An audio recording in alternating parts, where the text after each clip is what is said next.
ভেবেছিলাম যে হাটে হাঁড়িটা ভাঙবো না, তা এখন ভাঙতে আমার বাধ্য হলো।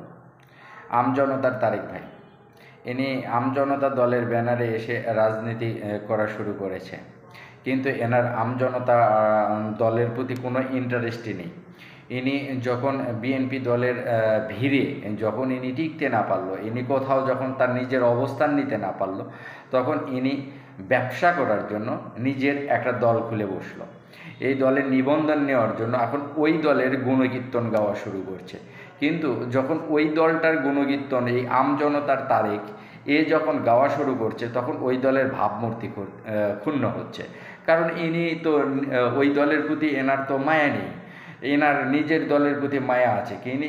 কিন্তু ইনি এনার পোস্টটা ভেরি করার জন্য, পোস্টটা ক্যাচ করার জন্য, পোস্টটা ধরার জন্য, ইনি এনার দলকে শক্তপোক্ত করার জন্য ইনি রাজনৈতিক পাড়ায় গিয়ে বিজনেস করার জন্য ইনি একটা দোকান খুলে বসছে, আমজনতার দোকান। তো এই দোকানকে তো একটা ব্যানার লাগাতে হবে, এই দোকান একটা অনুমোদন নিতে হবে। এই কারণে এই বিএনপির গুণকীর্তন গাইয়ে যাচ্ছে, কিন্তু বিএনপির গুণকীর্তনগুলো এমনভাবে গাচ্ছে যাতে বিএনপির আরও ক্ষতি হচ্ছে এনার দ্বারায়। ইনি ইনি এরশাদের মতো ভূমিকায় আছে বর্তমানে। ইনি রাজনৈতিক বিজনেসে নামছে, ইনি রাজনীতিক করার জন্য আসেনি। ইনি জনগণের কোনো সম্পৃক্ততা এনার সাথে নেই।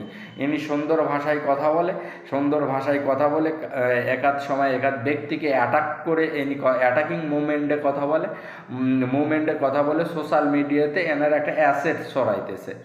এই অ্যাসেট ছড়ানোকে কেন্দ্র করে ইনি বিএনপি থেকে একটা ফায়দা লোটার জন্য চেষ্টা করছে। আরে ভাই, বিএনপি কি এতই বোকা নাকি?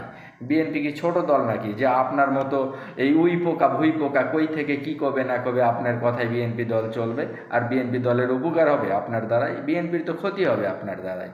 আপনি বিএনপিতে কেন কথা বলছেন? আপনি নিজের দল নিয়ে কথা বলুন। বিএনপিতে কথা বলার মতো আমাদের অনেক লোকজন রয়েছে, তারা কথা বলবে বিএনপি নিয়ে। তারা যখন নিজস্ব ব্যানার থেকে বিএনপির কথা বলে, তখন কথাগুলো শুনতে ভালো লাগে।